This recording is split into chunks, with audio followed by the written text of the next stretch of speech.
नमस्कार, मेरा नाम है आकाश तिवारी और मैं छत्तीसगढ़ हाई कोर्ट में एक प्रैक्टिसिंग एडवोकेट हूँ। इस वीडियो का टॉपिक जो है वो है फार्म लॉज़ और उनके बारे में कुछ जानकारी जो पब्लिक डोमेन में काफ़ी लोगों को इनके बारे में आइडिया नहीं है और ह्यूमन के पर्सपेक्टिव से कोई इन्हें समझना चाहे, जिन्हें इन कानूनों की जानकारी ना हो। ये वीडियो एक ऑनेस्ट अटेम्प्ट है मेरी तरफ से उन्हें एक बेसिक आइडिया और बेसिक जानकारी देने। तो जैसा कि मैंने कहा, हम इस वीडियो में जो 3 फार्म लॉज़ हैं जो गवर्नमेंट ने इम्प्लीमेंट करने के पर्पज़ से पास किए थे पार्लियामेंट में सितंबर 2020 में, जो हैं farmers produce trade and commerce promotion and facilitation act 2020। दूसरा है the farmers empowerment and protection agreement on price assurance and farm services act 2020। और तीसरा है the essential commodities amendment act 2020। तो ये 3 फार्म लॉज थे जो सदन में पास किए गए थे सरकार द्वारा, और हम इनके बारे में ये बात करेंगे कि इनका एम और इनका जो पर्पस है वो क्या है। इनका जो कलेक्टिव, अगर आप एक पर्पस के बारे में बात करें तो ये लॉ डिफाइन करेंगे कॉन्ट्रैक्ट फार्मिंग का, जिसमें जो किसान है वो खुद प्राइवेट एंटिटीज के साथ में कॉन्ट्रैक्ट बेसिस पे काम कर सकता है और अपना क्रॉप उनको बेच सकता है। तीसरा है ये सर्टेन फूड आइटम्स जो हैं, जो खाने पीने के पदार्थ हैं, जैसे कि सीरियल्स, पल्सेस, पोटैटोज, अनियंस, और जो एक्स्ट्रा ऑर्डिनरी सर्कमस्टांसिस में ही जिसमें जिनका प्राइस रेगुलेट गवर्नमेंट कर सकती है, जैसे कि वॉर, फैमिन, और ऐसे सिचुएशंस में जो सर्टेन फूड आइटम्स हैं उनके रेगुलेशन के इंटेंशन से भी इनका कानून पास किया गया है। तो ये 3 मेन मोटिव हैं 3 फार्म लॉज के। अब हम आगे बात करेंगे ये कैसे जो एग्रीकल्चरल जो फ्रेमवर्क है, रेगुलेटरी फ्रेमवर्क जिसे हम कहते हैं, उसे तो कैसे चेंज करेंगे सेंट्रल फार्म लॉज जो है। तो एग्रीकल्चर मार्केटिंग जो है वो हमारे काफ़ी राज्यों में एग्रीकल्चरल प्रोड्यूस मार्केटिंग कमिटीज़ के द्वारा गवर्न की जाती है, रेगुलेट की जाती है, जो एपीएमसी एक्ट के अंदर आती है। तो सेंट्रल फार्म लॉज चाहते हैं कि, और इनका मोटिव ये है कि जो किसान है वो इन मंडियों के बाहर जाकर भी अपना क्रॉप बेच सकें और उनको वो अपॉर्चुनिटी मिले कि डायरेक्ट किसी प्राइवेट एंटिटी के साथ बिना किसी इंटरमीडिएरी के या ब्रोकर के अपना जो प्रोड्यूस है वो उसे अपने पसंद के प्राइस पे बेच सकें। सेंट्रल लॉज का एक इम्प्लीमेंटेशन का ये भी मोटिव है कि वो एक लिबरलाइज्ड एग्रीकल्चरल मार्केटिंग सिस्टम बना कर दें हमारे किसानों को, जिससे कि खरीदने वालों की संख्या में बढ़ावा आएगा। एग्रीकल्चरल प्रोड्यूस जो खरीदना चाहते हैं उनकी संख्या में बढ़ावा आएगा। उनकी संख्या में बढ़ावा आने से, मोर बायर्स के इस कंपटीशन में आने से वो इंक्रीज़ होगा और हमारे किसानों को एक अच्छा दाम मिलने की उससे जो पॉसिबिलिटी है वो बढ़ जाएगी। तो इस तरीके से वो उसमें एक एग्रीकल्चरल रेगुलेटरी फ्रेमवर्क में वो चेंज लेकर आएगा। अब हम बात करेंगे लेटेस्ट डेवलपमेंट्स के बारे में। लेटेस्ट डेवलपमेंट्स में हम सबसे पहले हम ये बात करेंगे कि जो फार्मर्स एप्रीहेंशंस जो हैं, जो उनके डर हैं वो क्या हैं। फार्मर्स और किसानों को ये लगता है कि ये एक्ट्स के इम्प्लीमेंट हो जाने से जो पहला पुराना सिस्टम था ट्रेड का वो ख़त्म हो जाएगा और उनकी इसका सीधा उनकी प्रॉपर्टी और जो उनके लाइवलीहुड है, जो उनका आमदनी का सोर्स है, जो क्रॉप है, वो उस पर सीधा सीधा इसका असर पड़ेगा। उसमें वो ये कहते हैं कि जो गवर्नमेंट ऑफ इंडिया है वो मिनिमम सेलिंग प्राइस को ही अबॉलिश कर देगी नियर फ्यूचर में, और उसके हो जाने से जो मंडीज का जो एग्जिस्टेंस है वो भी ख़त्म होने के चांसेस हैं।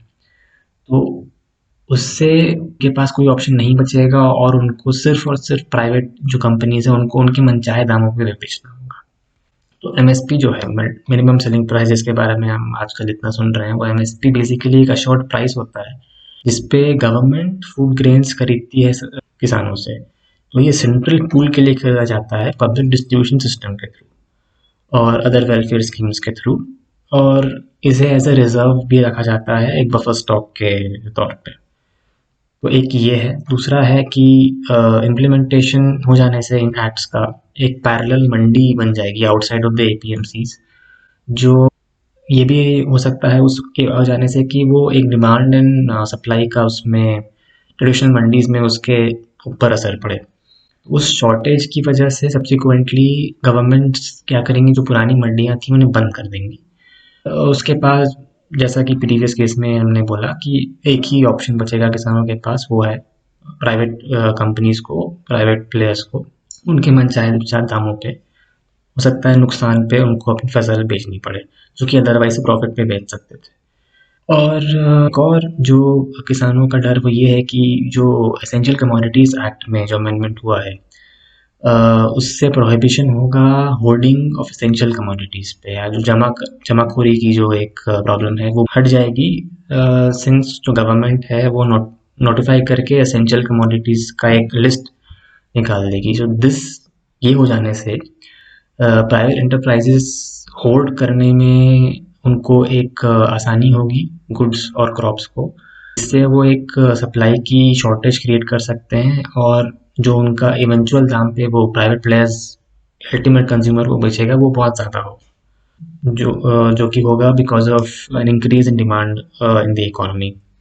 और कॉन्ट्रैक्ट फार्मिंग वाला जो पॉइंट है उसमें भी किसान दल जो हैं वो काफ़ी नाराज़ हैं। उस केस में ये है बेसिकली कि अगर किसी तरीके से क्रॉप को नुकसान पहुंचता है, एक्ट ऑफ गॉड के थ्रू, बाढ़ के थ्रू, भूकंप के थ्रू, या किसी भी ऐसे कारण के थ्रू जिस पे किसी का कंट्रोल नहीं है, या फिर company requisite amount of compensation farmers को नहीं दे पाती है, तो लैंड ऑफ द फार्मर, जो लैंड है फार्मर का, जो ज़मीन है, उससे वो रिकवर करने के लिए भी उसे सक्षम बना दिया गया है प्राइवेट कंपनीज को। ये सारे कुछ कुछ तीनों एक्ट्स में जो प्रोविजंस हैं, स्पेसिफिक प्रोविजंस जो इन तीनों के बारे में बात करते हैं, और मैं कोशिश कर रहा हूँ कि मैं उन्हें एक लेमैन के लैंग्वेज में समझा सकूँ। गवर्नमेंट ने हालांकि काफ़ी सारे जो उनके साथ नेगोशिएशंस हुए, जो मीटिंग्स हुई किसान दलों के साथ, उसमें गवर्नमेंट ने एश्योरेंस दिया है कि वो एक राइटिंग में देने को रेडी हैं, एक एमएसपी की जो प्रोसेस है, एमएसपी का जो कॉन्सेप्ट है वो कंटिन्यूअसली चलेगा। गवर्नमेंट ये भी मानने को तैयार है कि जो डिमांड्स और कंसर्न्स उन्होंने रेज किए हैं किसानों ने, फार्मर्स यूनियन का एक जो डिमांड कंसर्न है with respect to SDM court, उनका ये मानना है कि जो एसडीएम कोर्ट है वो लोअर कोर्ट है, और सिर्फ वहीं तक उनको डिस्प्यूट रेजोल्यूशन के बारे में पावर नहीं होना चाहिए, उनको पावर होना चाहिए, उनके पास एक अपॉर्चुनिटी होनी चाहिए हायर कोर्ट्स में जाने की। वो एक कंसर्न है जो गवर्नमेंट ने कहा है कि वो अलाउ करेंगे अपील हायर कोर्ट्स में, एसडीएम कोर्ट से, regarding cases to these three acts. And government ये भी कॉन्टेम्पलेट करेगी कि जो इक्वल टैक्स रेट्स होंगे वो both private as well as government mandis के लिए, दोनों के लिए इक्वल टैक्स रेट्स करने का कोशिश गवर्नमेंट करेगी, ऐसा उन्होंने एश्योरेंस दिया है।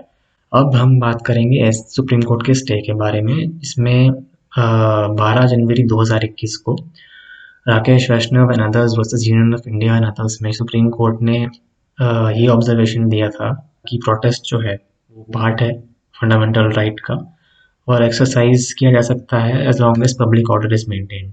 उन्होंने ये भी ऑब्जर्व किया whether is no violence, loss of property और life, it should not be obstructed, यानी कि जब तक कोई वायलेंस ना हो, लॉस ऑफ प्रॉपर्टी ना हो, उससे ऑब्स्ट्रक्ट नहीं किया जाना चाहिए उस प्रोटेस्ट को। फार्मर की जो प्रोटेस्ट जो हुई थी, सुप्रीम कोर्ट ने इसमें ये भी बोला कि जो प्रोटेस्ट हुई थी उनको एज लॉन्ग एज वो कोई इम्पेडिमेंट ना पहुंचा रहे हों जनरल पब्लिक को, तो उन्हें कंटिन्यू करने देना चाहिए। और एंड में सबसे इम्पोर्टेंट जो ऑब्जर्वेशन था कोर्ट का इस मैटर में वो ये था कि इम्पार्शियल कमेटी का गठन हो, जो कि सरकार और किसानों के बीच में एक मीडिएटर का रोल प्ले करे और रेगुलेट करे डिस्प्यूट्स को उन दोनों के बीच में। तो इसके बाद काफ़ी सारे रेपरकशंस और ओपिनियंस आए इन सारे इवेंट्स के बाद।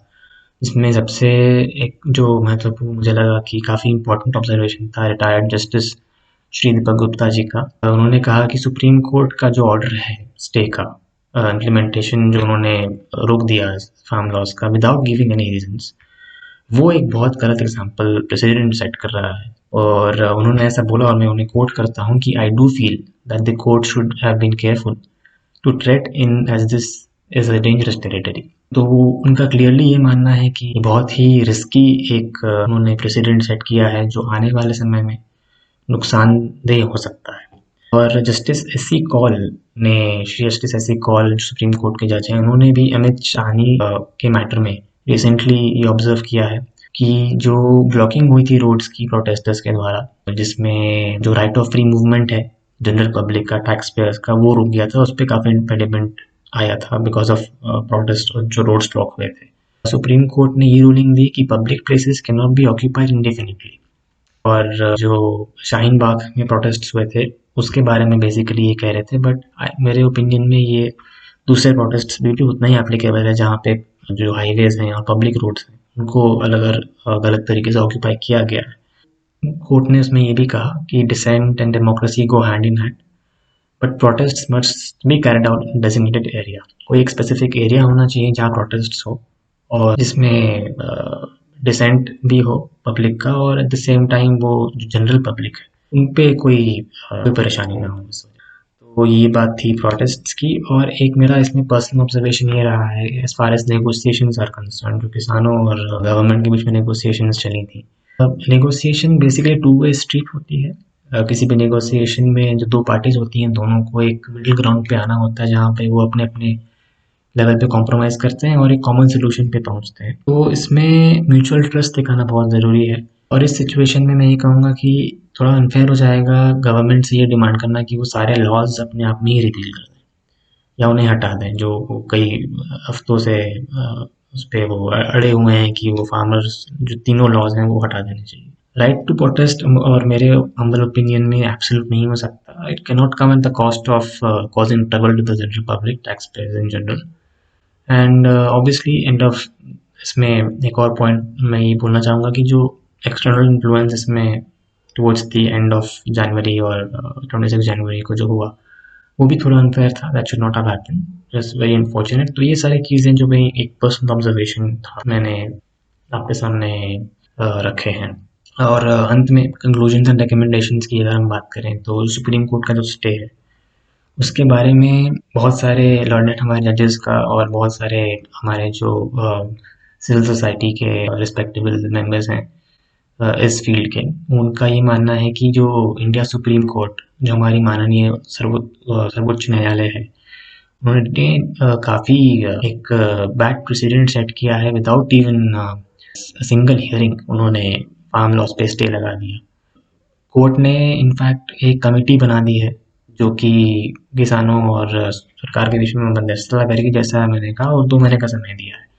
तो उसमें काफ़ी हमारे जूरिस्ट्स और काफ़ी जो एक्सपर्ट्स हैं उनका ये मानना है कि विदाउट इवन हियरिंग जो स्टे लगी है वो थोड़ा एक बैड प्रेसिडेंट सेट करता है आगे आने वाले समय के लिए। और जो कमेटी बनी है, composition of the committee itself has come under severe criticism. तो जो मेंबर्स हैं उन्होंने ये डिक्लेयर किया है कि ओपनली डिक्लेयर कर दिया है कि वो सपोर्ट करते हैं फार्म लॉस को। कुछ मेंबर्स ऐसे हैं जो कह रहे हैं कि जो प्रोटेस्ट हैं वो मिसगाइडेड है। तो इसमें क्वेश्चन ये खड़ा होता है कि how does the court expect the farmers to have confidence in this committee. अब ऐसी कमिटी जो ओपनली सपोर्ट कर रही है फार्म लॉस को, उनसे आप कैसे उम्मीद करेंगे कि वो एक फेयर और अनबायस्ड तरीके से मीडिएट करेंगे इस पूरे प्रोसेस को।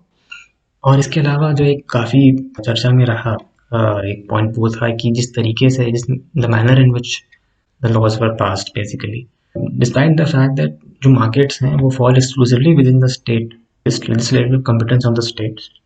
पार्लियामेंट ने ये जो लॉज हैं वो पास कर दिए that seek to alter the dynamics of the trading in farmers produce in the market areas. तो बेसिकली ये स्टेट लिस्ट में आते हैं ऐसा माना जाता है, ना कि यूनियन लिस्ट में। और ये जो उन्होंने अमेंडमेंट किया है और जो नए लॉज लेकर आए हैं, ये स्टेट का प्रोरेगेटिव है, ना कि यूनियन गवर्नमेंट का। तो ये बेसिकली बोला जा रहा है कि ये अगेंस्ट है हमारे इंडियन फेडरलिज्म के कॉन्सेप्ट के, और बेसिक स्ट्रक्चर जो कॉन्स्टिट्यूशन है उसके भी अगेंस्ट है। और एक और जो पर्सनल ऑब्जर्वेशन में यहाँ पे अपना ऐड करना चाहूँगा वो ये है कि भारतीय किसान यूनियन के जो स्पोक्स पर्सन है मिस्टर राकेश टिकैत जी, उन्होंने अब जो लीडर की तरह उभर के आए इस प्रोटेस्ट में, उन्होंने डिक्लेयर कर दिया था काफ़ी दिनों पहले कि जो गांधी जी का 2 अक्टूबर को जन्मदिन है, उस दिन तक वो वेट करेंगे गवर्नमेंट के रिप्लाई का और तब तक प्रोटेस्ट जारी रहेंगे। मेरे ओपिनियन में काफ़ी बड़ा रिस्क है अगर इतने दिन तक वो वेट करना चाहते हैं और कमिटी के भी किसी आउटकम का वो रिस्पेक्ट नहीं करेंगे, तो ये बहुत बड़ा रिस्क है कि इस पूरे जो मूवमेंट का जो एक इम्पैक्ट है, इवेंचुअल इम्पैक्ट है और जिस मोटिव के साथ इसे शुरू किया गया था वो खत्म हो जाएगा। अंत में ये भी हो सकता है कि गवर्नमेंट अपने आप में ये सारे जो उन्होंने प्रपोज किए हैं अपने साइड से प्रपोज किए हैं या जो भी उन्होंने मेजर्स प्रपोज किए हैं वो भी वापस ले ले और कुछ भी अपनी तरफ से ऑफर ना करे। तो ये सारे रिस्क्स हैं जो अ, किसान यूनियन के सामने हैं अगर ये प्रोटेस्ट बहुत लंबे चलते हैं तो उसका भी ध्यान रखना बहुत ज़रूरी है। और अंत में हम ये निष्कर्ष निकाल सकते हैं कि गवर्नमेंट को कोर्ट ने सुप्रीम कोर्ट से 1-2 महीने का जो समय मिला है कमिटी के फाइंडिंग्स के लिए जो इंतज़ार करने का 2 महीने का समय दिया है, वो गवर्नमेंट के लिए एक ब्रीदर है, गवर्नमेंट के लिए एक वो बूंद बनकर आए कह सकते हैं आप। लेकिन कोर्ट ने प्रोटेस्ट पे रोक लगा देने से इनकार कर दिया और एक सेंटर को अपॉर्चुनिटी प्रोवाइड की है कि वो टॉक्स पे भी एक तरीके से पॉज लगा दें अभी के लिए। और काफ़ी प्रेशर में थी गवर्नमेंट पिछले कुछ हफ्तों में रिगार्डिंग दीज प्रोटेस्ट जो हो रही थी दिल्ली और दिल्ली के आसपास के एरियाज में। अभी जो आउट है उस कमिटी से अपना ताल्लुकात रखेगी और उनसे 2 महीने बाद रिपोर्ट पे गौर फरमाएगी। 2 मंथ्स काफ़ी लंबा समय है। 2 महीने बाद हमें पता चलेगा कि कमेटी की क्या फाइंडिंग्स थी और एजिटेशंस तब तक चलते रहेंगे। मैं पर्सनली उम्मीद करता हूँ कि एक कॉमन ग्राउंड पे आएंगे, एक प्रैग्मेटिक थिंकिंग रखेंगे लोग और इवेंचुअली फार्मर्स को अपना लाइवलीहुड चलाना है, उन्हें वापस किसानी खेती करने जाना है। तो उम्मीद है कि एक इसका कॉमन जो है आउटकम होगा, एक फ्रूटफुल आउटकम होगा जो दोनों पार्टीज के लिए बेनिफिशियल होगा। इनके साथ मैं ये उम्मीद करता हूँ कि मैंने एक प्रयास किया इसे समझाने का, इस पूरे इशू को समझाने का एक बहुत ही सिंपल लैंग्वेज में। ये वीडियो देखने के लिए बहुत बहुत धन्यवाद। नमस्कार।